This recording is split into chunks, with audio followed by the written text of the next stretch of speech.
रात का समय था और चांदनी अपने पूरे यौवन में थी। एक छोटे से गांव में एक पुरानी हवेली खड़ी थी, जिसे लोग भूतिया हवेली के नाम से जानते थे।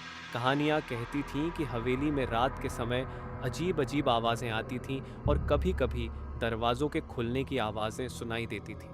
लोग कहते थे कि हवेली में एक बुरी आत्मा वास करती थी, जिसने कई साल पहले एक भयानक मौत मारी थी।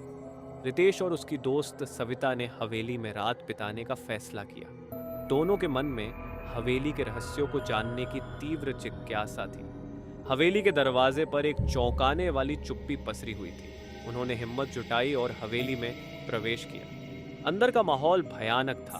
धूल से भरी दीवारें, चूहों के किलक और पुरानी फर्नीचर पर जाले। रात का सन्नाटा टूट गया जब उन्होंने हवेली के भीतर से एक हल्की सी सरसराहट सुनी। रितेश ने कहा, सविता, तुमने सुना?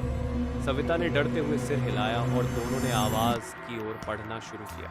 जैसे जैसे वे आगे बढ़ते गए, सरसराहट की आवाज और भी तीव्र हो गई। अचानक एक तेज ठंडी हवा ने हवेली को झकझोर दिया। रितेश और सविता ने देखा कि एक पुराना लकड़ी का दरवाजा धीरे धीरे खुल रहा था। दरवाजा पूरी तरह से खुला और उसके भीतर अंधेरे में से एक धुंधली आकृति उभर रही थी। आकृति का चेहरा अस्पष्ट था, लेकिन उसकी आंखें चमकदार और गहरी थीं। सविता चीख उठी, ये क्या है? रितेश ने हिम्मत जुटाई और कहा, हम यहां से निकलते हैं। लेकिन जैसे ही वे मुड़ने लगे, दरवाजे के पीछे से एक भयानक चीख आई। रितेश और सविता की आंखें डर के मारे फैल गईं। वे दरवाजे की ओर दौड़े, लेकिन दरवाजा अचानक बंद हो गया।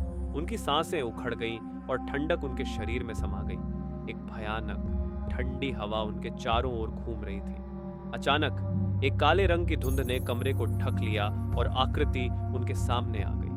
उसकी आंखें रक्त से लाल और उसकी शक्ल डरावनी थी। तुम लोग मेरे शांति को क्यों डिस्टर्ब कर रहे हो? आकृति ने गहरी आवाज में कहा। रितेश और सविता ने घबराहट में आंखें बंद कर ली, लेकिन उनकी धड़कनें इतनी तेज थीं कि उन्हें अपनी मृत्यु का एहसास हो रहा था। आकृति ने एक अजीब सी गूंज वाली आवाज में कहा, अब तुम्हें मेरे साथ रहना होगा। और इसके साथ ही हवेली का सन्नाटा और भी गहरा हो गया। रितेश और सविता की आत्माएं हवेली में कैद हो गईं और वे खुद भी हवेली की एक और दास्तान बन गए।